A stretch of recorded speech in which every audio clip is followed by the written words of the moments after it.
कार्य में सुरेश कुमार। सबसे पहले आपसे रिक्वेस्ट है कि अगर आपने चैनल को सब्सक्राइब नहीं किया है तो सब्सक्राइब बटन पर क्लिक करके चैनल को ज़रूर सब्सक्राइब कर लें। तो आज हम जिस विषय पर चर्चा करने के लिए जा रहे हैं वह है कि जो पोषण ट्रैकर है उस पे आंगनवाड़ी वर्कर्स को 31 जनवरी से पहले क्या काम जो है जो उनको रीचेक कर लेने हैं।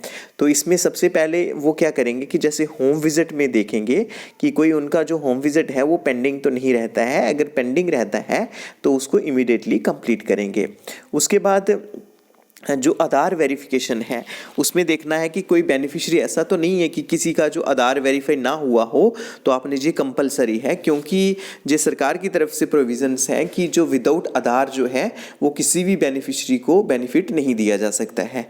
तो इसलिए जो आधार वेरिफिकेशन है वो कंपलसरी है और 100% जो है ये जो आधार वेरिफिकेशन है जो सैचुरेशन तक पहुंचना चाहिए। जो 100% जो बेनिफिशरीज हैं उनका आधार वेरीफाई होना चाहिए। उसके बाद हम कई बार देखते हैं कि कई आंगनवाड़ी वर्कर्स क्या करती हैं कि कोई परेशानी आती है, अगर कोई बेनिफिशरी है उसको डीएक्टिवेट करना है वो नहीं हो रहा है। जहाँ उन्होंने क्या करना है कि जो प्रेग्नेंट लेडीज़ की जब डिलीवरी हो जाती है लैक्टेटिंग में करना है तो वो गलती से माइग्रेट आउट में कर देते हैं।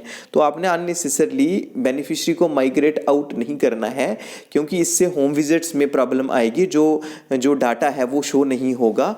तो आपने क्या करना है कि ये जो माइग्रेट आउट है इसका मतलब है कि आपने टेम्परेरली जो बेनिफिशरीज, फॉर एग्जांपल कोई प्रेग्नेंट लेडी है जो लैक्टेटिंग मदर है वो टेम्परेरली अपने मायके में गई है तो उस समय के लिए आपने माइग्रेट आउट करना है। जहाँ उसको दोबारा माइग्रेट इन कर लेना है। जहाँ ऐसा करना है कि कोई बच्चा टेम्परेरली बाहर गया है उसने दोबारा आना है, उस केस में माइग्रेट आउट करना है, अदरवाइज माइग्रेट आउट नहीं करना है। तो उसके बाद आपने क्या करना है कि जो डैशबोर्ड पे जाके भी आपने चेक करना है। जैसे होम विजिट के बारे में हमने बात कर दी है, कोई ग्रोथ मॉनिटरिंग में बेनिफिशियरी ऐसा तो नहीं है जो कि पेंडिंग रहता है।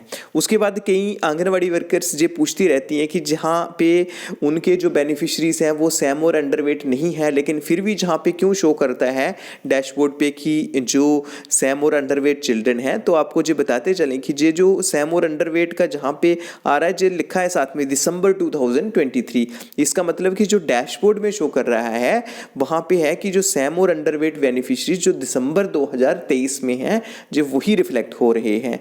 हो सकता है उस समय कोई बेनिफिशरी सैम या अंडरवेट में नहीं हो, तो जहाँ पे जीरो रिफ्लेक्ट हो रहा हो तो एक्चुअल में आपका हो तो आपने उसकी तरफ देखना है। अगर एक्चुअल में आज कोई बेनिफिशरी सैम और अंडरवेट नहीं है, दिसंबर मंथ में था, तो आपको कोई इसमें कोई चिंता का विषय नहीं है। तो उसके बाद आपने क्या करना है कि जहाँ पे मोर पे जाना है, उसके बाद आपने वहाँ पे जो VHSND है और कम्युनिटी बेस्ड इवेंट्स हैं उनको देख लेना है। अगर आपने कंप्लीट कर दिए हैं तो वेल एंड गुड, अगर नहीं किए हैं तो जो VHSND है वो आपको पता है महीने के एक बार होता है और जो कम्युनिटी बेस्ड इवेंट्स हैं वो महीने के 2 बार होती हैं। तो मीनवाइल आंगनवाड़ी वर्कर्स जम्मू कश्मीर की जो पूछती रहती हैं कि जो कम्युनिटी बेस्ड इवेंट्स के जो महीने के 2 बार कम्युनिटी बेस्ड इवेंट होते हैं और इनका जो पैसा है जो 250 रुपया एक का होता है जो एक इवेंट का, और 500 रुपया 2 इवेंट के होते हैं। तो जे 2022-23 और 23-24 के जो पैसे हैं जो अभी तक नहीं आए हैं। वो पूछते रहते हैं कि जो कम्युनिटी बेस्ड इवेंट के पैसे आए हैं या नहीं आए हैं। तो जो नहीं आए हैं जैसे ही आएंगे तो आपको हम इंटीमेट कर देंगे। तो आज के लिए इतना ही था। धन्यवाद।